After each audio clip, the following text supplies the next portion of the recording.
to show you where I am really quick.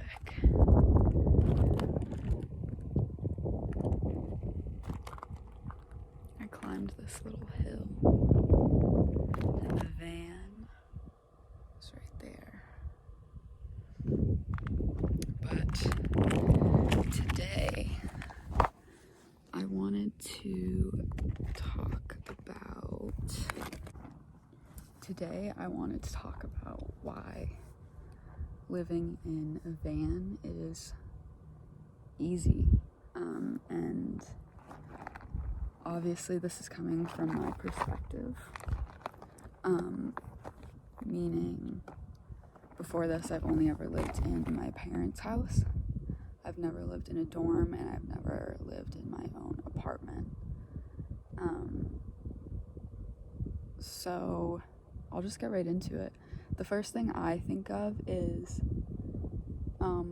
since it's such a small space, you have to limit the amount of things you have, which means although the van can get messy throughout the day pretty quickly, tops it takes like 30 minutes to like deep clean, like remake my bed and shake out all my sheets and put away clothes, do my dishes, sweep the floor.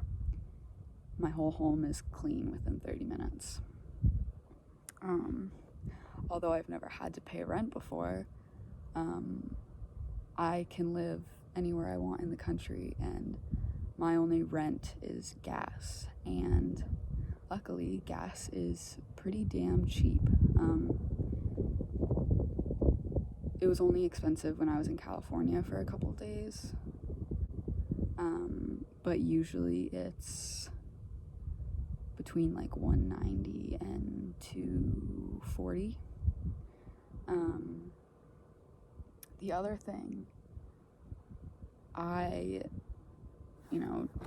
very familiar with depression and how hard things can be, but in the van, although I'm alone, it's a lot easier for me to get things done because everything is literally a step away. My dishes are a step away, my food is a step away, my toiletries bag is a step away. So getting things done is a lot easier. Another thing, I am used to having a really tough sleep schedule. It takes me a while to fall asleep, and I would be up until 3 or 4 a.m.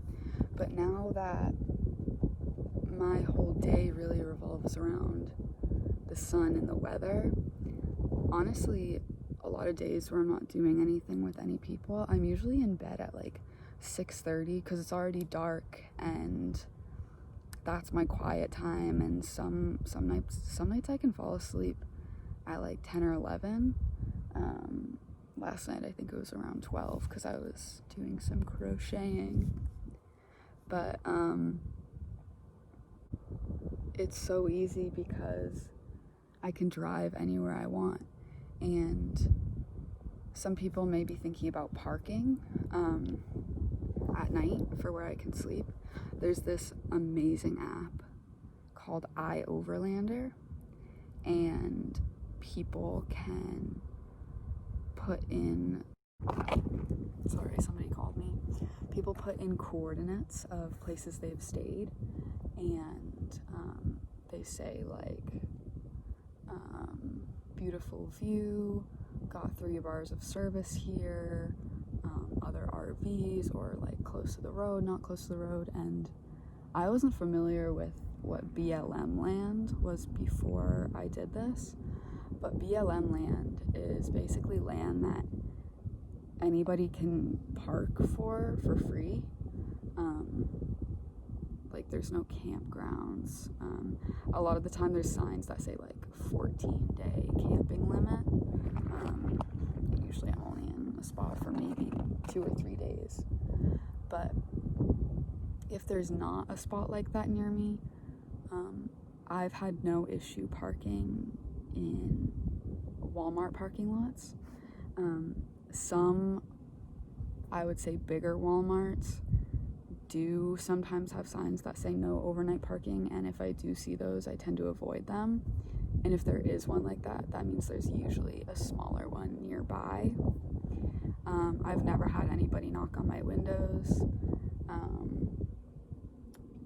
I know other people have, but yeah, and I'd say overall, to keep this video short and sweet, it's very free. You know, I don't feel overwhelmed by the amount of things or space that I have. I can go anywhere, anytime that I want. I understand that would be different for somebody who might be living in a van but working at a place, so they're, you know, generally in the same area. But traveling wise, I can go anywhere. Really, my biggest cost is gas. I don't spend that much money on groceries. I spend a lot of money on like crafts and art things. But it's just very freeing. And I'm having a couple comments here and there of people saying, you know, I love watching van life videos and I wish I could do it. And I think I'm just going to keep saying it until it catches on. If you want to do something enough and you tell yourself that you can do it, you'll do it. You just have to think about kind of how things might have to line up, and maybe there's some time that has to go by before you can do it. But you can do it. It sounds crazy and your family might think you're crazy, but there's thousands of people like us who are doing it. And I've only been doing it for 3 weeks. I'm no expert. 3 or 4 weeks, I don't know. But even if you don't want to live in it, my van is small enough that it was my vehicle for a year before even converting it. So you can do it, you know? But I hope you have an amazing day, and remember that if you want to do something enough, you can do it, and you will.